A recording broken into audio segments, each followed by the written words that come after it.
The 40 Thieves. Translated by Andrew Lang. Narrated by Bara Savastano. In a town in Persia there dwelt two brothers, one named Qasim, the other Ali Baba. Qasim was married to a rich wife and lived in plenty, while Ali Baba had to maintain his wife and children by cutting wood in a neighboring forest and selling it in the town. One day, when Ali Baba was in the forest, he saw a troop of men on horseback coming toward him in a cloud of dust. He was afraid they were robbers and climbed into a tree for safety. When they came up to him and dismounted, he counted 40 of them. They unbridled their horses and tied them to trees. The finest man among them, whom Ali Baba took to be their captain, went a little way among some bushes and said, "Open sesame," so plainly that Ali Baba heard him. A door opened in the rocks, and having made the troop go in, he followed them, and the door shut again of itself. They stayed some time inside, and Ali Baba, fearing that they might come out and catch him, was forced to sit patiently in the tree. At last the door opened again, and the 40 thieves came out. As the captain went in last, he came out first, and made them all pass by him. He then closed the door, saying, "Shut sesame." Every man bridled his horse and mounted. The captain put himself at their head, and they returned as they came. Then Ali Baba climbed down and went to the door concealed among the bushes and said, "Open sesame," and it flew open. Ali Baba, who expected a dull, dismal place, was greatly surprised to find it large and well lighted, hollowed by the hand of man in the form of a vault, which received the light from an opening in the ceiling. He saw rich bales of merchandise, silk, stuff brocades, all piled together, and gold and silver in heaps, and money in leather purses. He went in, and the door shut behind him. He did not look at the silver, but brought out as many bags of gold as he thought his asses, which were browsing outside, could carry, loaded them with the bags, and hid it all with wood. Using the words, "Shut sesame," he closed the door and went home. Then he drove his asses into the yard, shut the gates, carried the money bags to his wife, and emptied them out before her. He bade her keep the secret, and he would go and bury the gold. "Well, let me first measure it," said his wife. "I will go borrow a measure of someone while you dig the hole." So she ran to the wife of Qasim and borrowed a measure. Knowing Ali Baba's poverty, the sister was curious to find out what sort of grain his wife wished to measure, and artfully put some suet at the bottom of the measure. Ali Baba's wife went home and set the measure on the heap of gold, and filled it and emptied it often, to her great content. She then carried it back to her sister, without noticing that a piece of gold was sticking to it, which Qasim's wife perceived directly her back was turned. She grew very curious and said to Qasim when he came home, "Qasim, your brother is richer than you. He does not count his money. He measures it." He begged her to explain this riddle, which she did by showing him the piece of money and telling him where she found it.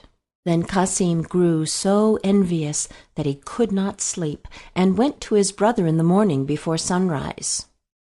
"Ali Baba," he said, showing him the piece of gold, "you pretend to be poor, and yet you measure gold." By this, Ali Baba perceived that through his wife's folly, Qasim and his wife knew their secret, so he confessed all and offered Qasim a share. "That I expect," said Kasim, "but I must know where to find the treasure. Otherwise I will discover all, and you will lose all." Ali Baba, more out of kindness than fear, told him of the cave and the very words to use. Kasim left Ali Baba, meaning to be beforehand with him and get the treasure for himself. He rose early next morning and set out with 10 mules loaded with great chests. He soon found the place and the door in the rock. He said, "Open sesame," and the door opened and shut behind him. He could have feasted his eyes all day on the treasures, but he now hastened to gather together as much of it as possible. But when he was ready to go, he could not remember what to say for thinking of his great riches. Instead of sesame, he said, "Open barley," and the door remained fast. He named several different sorts of grain, all but the right one, and the door still stuck fast. He was so frightened at the danger he was in that he had as much forgotten the word as if he never heard it. About noon, the robbers returned to their cave and saw Kasim's mules roving about with great chests on their back. This gave them the alarm. They drew their sabers and went to the door, which opened on their captain's saying, "Open sesame." Kasim, who had heard the trampling of their horses' feet, resolved to sell his life dearly, so when the door opened he leaped out and threw the captain down. In vain, however, for the robbers with their sabers soon killed him. On entering the cave they saw all the bags laid ready, and could not imagine how anyone had got in without knowing their secret. Then they cut Kasim's body into 4 quarters and nailed them up inside the cave in order to frighten anyone who should venture in, and then they went away in search of more treasure. As night drew on, Kasim's wife grew very uneasy and ran to her brother-in-law and told him where her husband had gone. Ali Baba did his best to comfort her and set out to the forest in search of Kasim. The first thing he saw on entering the cave was his dead brother. Full of horror, he put the body on one of his asses and bags of gold on the other 2, and, covering all with some wood, returned home. He drove the 2 asses laden with gold into his own yard and led the other to Kasim's house. The door was opened by the slave Morgiana, whom he knew to be both brave and cunning. Unloading the ass, he said to her, "This is the body of your master, who has been murdered, but whom we must bury as though he had died in his bed. I will speak with you again, but now tell your mistress I am come." The wife of Kasim, on learning the fate of her husband, broke out into cries and tears, but Ali Baba offered to take her to live with him and his wife if she would promise to keep his counsel and leave everything to Morgiana, whereupon she agreed and dried her eyes. Morgiana, meanwhile, sought an apothecary and asked him for some lozenges. "My poor master," she said, "can neither eat nor speak, and no one knows what his distemper is." She carried home the lozenges and returned next day weeping, and asked for an essence only given to those just about to die. Thus, in the evening, no one was surprised to hear the wretched shrieks and cries of Kasim's wife, and Morgiana telling everyone that Kasim was dead. The day after, Morgiana went to an old cobbler near the gates of the town, who opened his stall early. She put a piece of gold in his hand and bade him follow her with his needle and thread.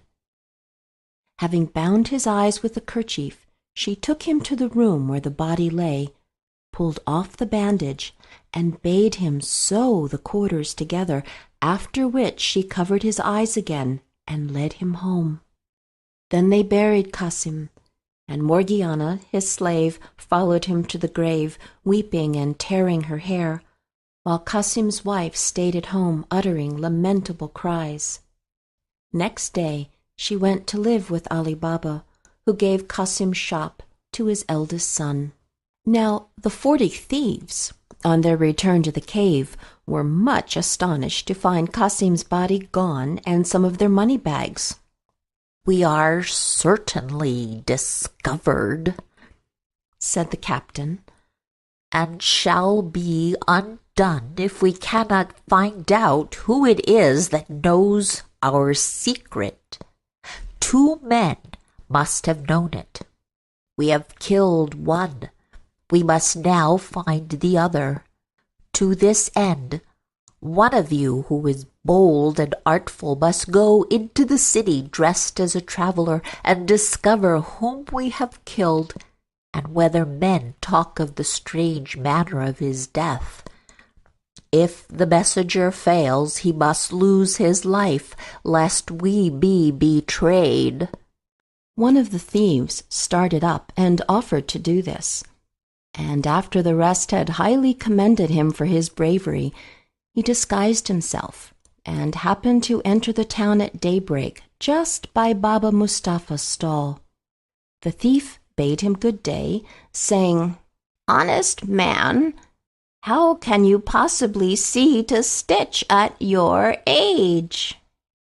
"Oh, old as I am," replied the cobbler, "I have very good eyes, and will you believe me when I tell you that I sewed a dead body together in a place where I had less light than I have now?"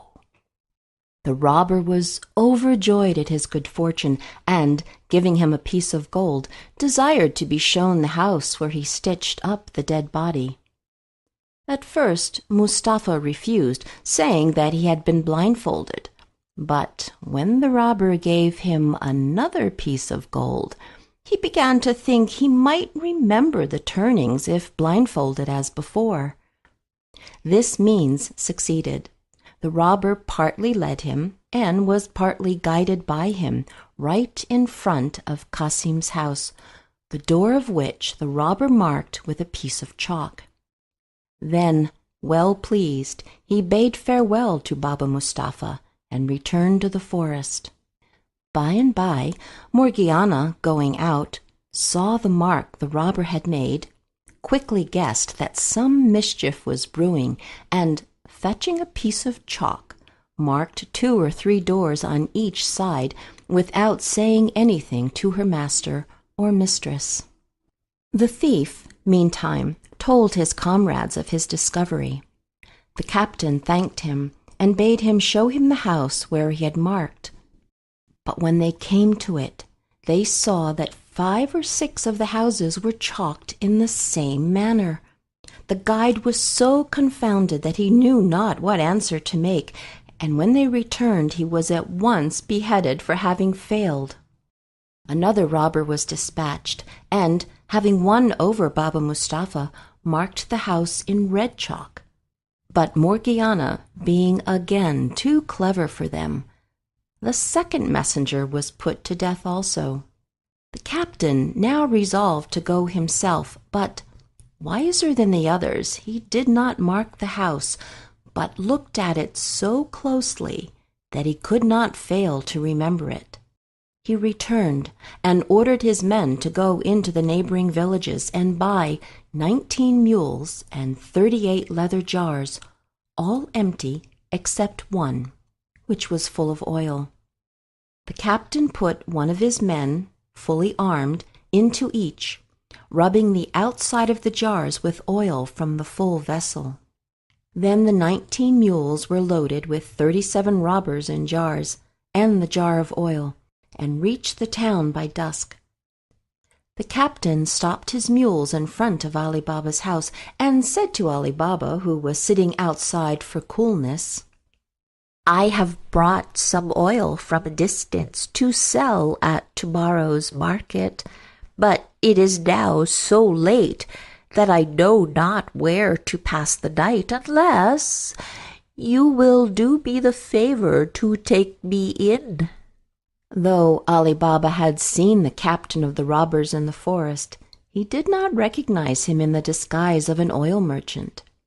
He bade him welcome, opened his gates for the mules to enter, and went to Morgiana to bid her prepare a bed and supper for his guest. He brought the stranger into his hall, and after they had supped, went again to speak to Morgiana in the kitchen, while the captain went into the yard under pretense of seeing after his mules, but really to tell his men what to do. Beginning at the first jar and ending at the last, he said to each man, "As soon as I throw some stones from the window of the chamber where I lie, cut the jars open with your knives and come out, and I will be with you in a trice." He returned to the house, and Morgiana led him to his chamber. She then told Abdallah, her fellow slave, to set on the pot to make some broth for her master, who had gone to bed. Meanwhile, her lamp went out, and she had no more oil in the house. "Do not be uneasy," said Abdallah. "Go into the yard and take some out of one of those jars." Morgiana thanked him for his advice, took the oil pot, and went into the yard. When she came to the first jar, the robber inside said softly, "Is it time?" Any other slave but Morgiana, on finding a man in the jar instead of the oil she wanted, would have screamed and made a noise. But she, knowing the danger her master was in, bethought herself of a plan and answered quietly, "Not yet, but presently." She went to all the jars, giving the same answer, till she came to the jar of oil. She now saw that her master, thinking to entertain an oil merchant, had let 38 robbers into his house. She filled her oil pot, went back to the kitchen, and, having lit her lamp, went again to the oil jar and filled a large kettle full of oil. When it boiled, she went and poured enough oil into every jar to stifle and kill the robber inside. When this brave deed was done, she went back to the kitchen, put out the fire and the lamp, and waited to see what would happen. In a quarter of an hour, the captain of the robbers awoke, got up, and opened the window. As all seemed quiet, he threw down some little pebbles which hit the jars. He listened, and as none of his men seemed to stir, he grew uneasy and went down into the yard. On going to the first jar and saying, "Are you asleep?" he smelt the hot boiled oil, and knew at once that his plot to murder Ali Baba and his household had been discovered.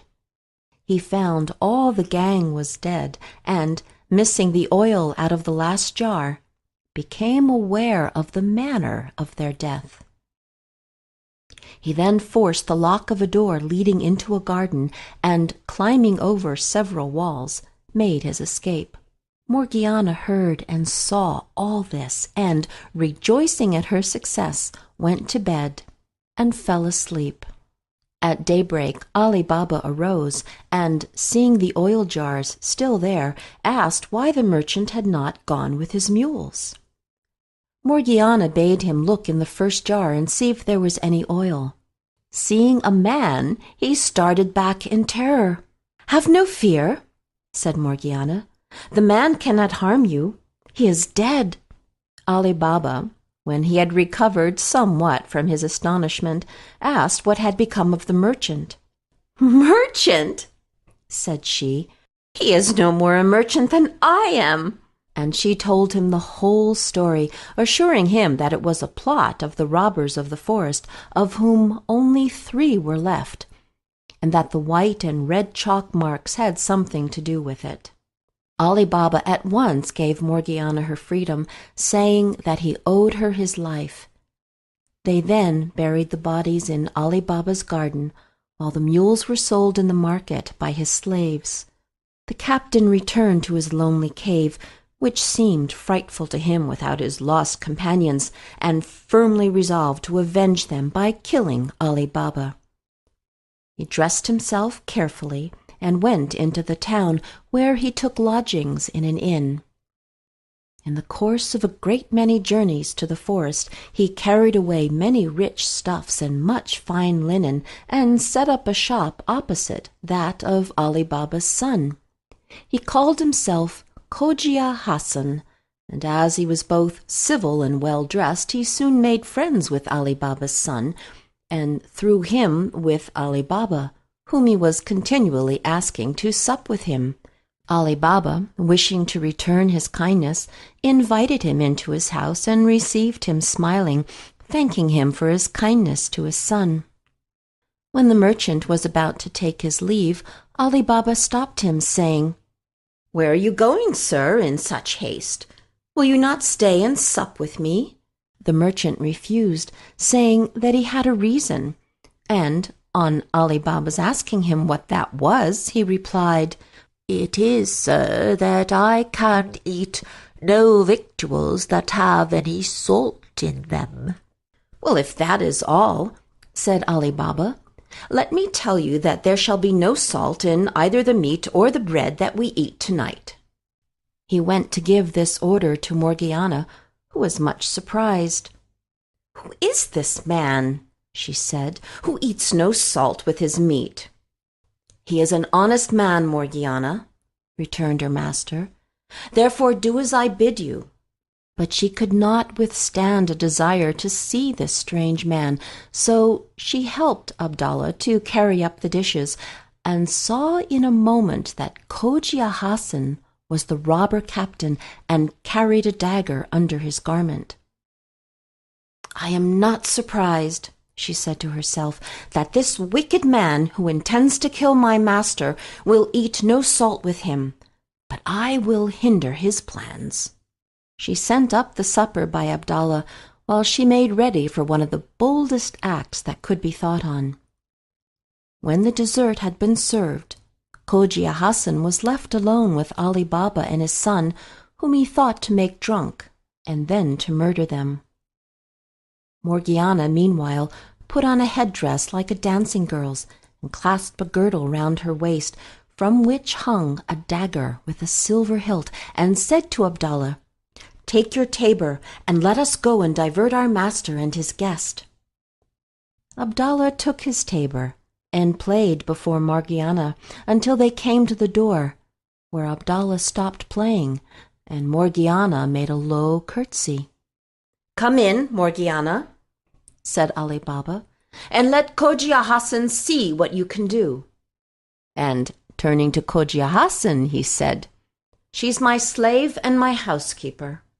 Cogia Hassan was by no means pleased, for he feared that his chance of killing Ali Baba was gone for the present. But he pretended great eagerness to see Morgiana, and Abdallah began to play and Morgiana to dance. After she had performed several dances, she threw her dagger and made passes with it, sometimes pointing it at her own breast, sometimes at her master's, as if it were part of the dance. Suddenly, out of breath, she snatched the tabor from Abdallah with her left hand, and, holding the dagger in her right hand, held out the tabor to her master. Ali Baba and his son put a piece of gold into it, and Cogia Hassan, seeing that she was coming to him, pulled out his purse to make her a present. But while he was putting his hand into it, Morgiana plunged the dagger into his heart. "Unhappy girl!" cried Ali Baba and his son.